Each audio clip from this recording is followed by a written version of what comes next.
नहमदुहु व नुसल्ली अला रसूलिहिल करीम। अस्सलामु अलैकुम व रहमतुल्लाहि व बरकातुहू। आज मैं आपको वजीफ़ा बताऊंगा गुर्दे की पथरी और पत्ते की पथरी के लिए।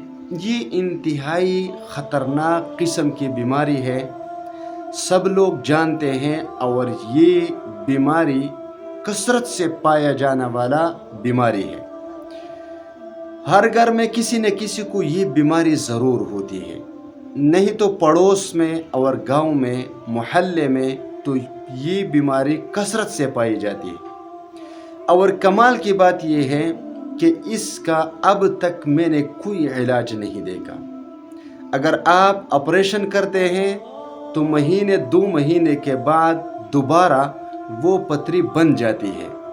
फिर टेस्ट कर देते हैं और कहते हैं ये सब्ज़ी खाओ, ये सब्ज़ी खाओ, ये नहीं न खाओ, ये न खाओ। पाबंदियाँ लगाई जाती है, इससे ये पैदा हो जाती है, इससे ये पैदा हो जाती है, फिर भी वो कंट्रोल नहीं हो जाती।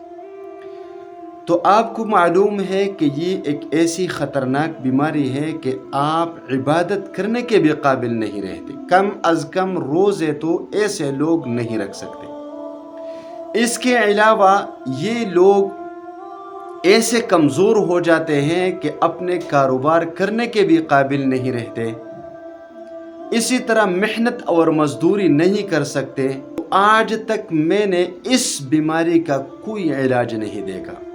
कई लोगों को देखा है कि वो दवाइयाँ इस्तेमाल करते हैं तो थोड़े वक्त के लिए ये बीमारी दफ़ा हो जाती है, लेकिन कुछ अरसे के बाद ये दोबारा सर उठाने लगती है। फिर उसके बाद मजबूरन ऑपरेशन करना पड़ता है। ऑपरेशन करके कुछ महीने या 1-2 साल तो उसको आराम मिलता है, लेकिन कुछ महीनों के बाद या साल के बाद ये बीमारी दोबारा सर उठाना शुरू कर देती है। इलाज सबसे ज़्यादा काबिले भरोसा इलाज है। डॉक्टरों के पास तो आप गए लेकिन आपको आराम नहीं मिला। एक मर्तबा अल्लाह तबारक व तआला की तरफ रुजू करके तो देखिए, अल्लाह तबारक व तआला से मदद मांग कर तो देखिए कि क्या अल्लाह तबारक व तआला आपकी मदद करता है या नहीं करता। अल्लाह तबारक व तआला आपकी सुनता है या नहीं सुनता। ये जिन असबाब के पीछे हम दौड़ रहे हैं, ये असबाब पैदा करने वाले भी अल्लाह ही तो है। ये असबाब कहाँ से पैदा होते हैं? जितने भी दवाइयाँ हैं और उन दवाइयों में जो चीज़ें इस्तेमाल की जाती है, उन चीज़ों में शिफा रखने वाली ज़ात अल्लाह ही तो है। अगर अल्लाह न चाहे तो कोई भी चीज़ आप इस्तेमाल कर लें, कोई फ़ायदा नहीं होगा आपको। अल्लाह तबारक व तआला चाहेगा, अल्लाह तबारक व तआला शिफा देना चाहेगा तो इन चीज़ों में आपके लिए शिफा रख दी जाएगी, उसके बाद आपको शिफा मिलेगी। अगर अल्लाह न चाहे कि इसको शिफा न मिले तो आप पाकिस्तान हिंदुस्तान नहीं, दुनिया के बड़े से बड़े डॉक्टरों के पास जाएं, आपको शिफा नहीं मिलेगी, क्योंकि अल्लाह नहीं चाहता कि आपको शिफा मिले और आपका फ़ायदा अब इस बीमारी में है। लेकिन मैं आपको कह रहा हूँ, अल्लाह की तरफ रुजू करें, अल्लाह से मांगे। खुदा की कसम, अगर आपको ये चस्का लग गया कि जो भी तकलीफ़ और मुसीबत हो तो अल्लाह की तरफ रुजू करो, और आपने अल्लाह तबारक व तआला के ख़ज़ानों से लेना शुरू कर दिया तो आपके लिए मखलूक के तमाम दरवाज़े बंद कर दिए जाएंगे, और अल्लाह तबारक व तआला अपनी तरफ से आपकी मदद फरमाएगा। आप इसके आदी बन जाए। मखलूक की मदद के मुंतज़िर न रहें, मखलूक के दर पर न जाए, खालिक के दर पर जाना सीखिए, खालिक से मांगना सीखिए।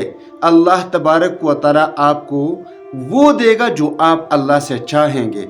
अब इन तमाम बीमारियों के लिए اللہ کی طرف رجوع کریں اور اللہ سے مانگیں. جو طریقہ میں آپ کو بتاتا ہوں یہ وظیفہ جاری رکھیں، انشاءاللہ تعالی اللہ تبارک و تعالی کرم ضرور فرمائیں گے. تو اس بیماری کا آج میں آپ کو ایک آسان عمل بتاتا ہوں، انتہائی آسان، انتہائی مختصر اور انتہائی مجرب اور آزمایا ہوا عمل. آپ کو سورۃ البقرہ کی یہ آیت کریمہ اسکرین پر نظر آ رہا ہے.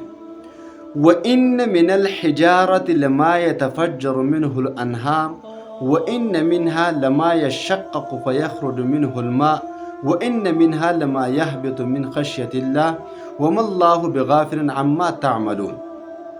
یہ آیت کریمہ ہے سورۃ البقرہ پارہ نمبر 1 میں آپ کو اسکرین پر نظر آ رہا ہے. اس آیت کریمہ کو آپ پڑھیں 41 مرتبہ. 41 مرتبہ یہ آیت کریمہ پڑھنے کے بعد پانی پر دم کریں. پانی پر دم کر کے اس مریض کو یہ پانی پلاتے رہیں اور تب تک پلاتے رہیں جب تک آپ کو کامیابی نہیں ملتی. انشاءاللہ تعالی کچھ دنوں میں اللہ تبارک و تعالی آپ کو اس بیماری سے نجات ضرور عطا فرمائیں گے.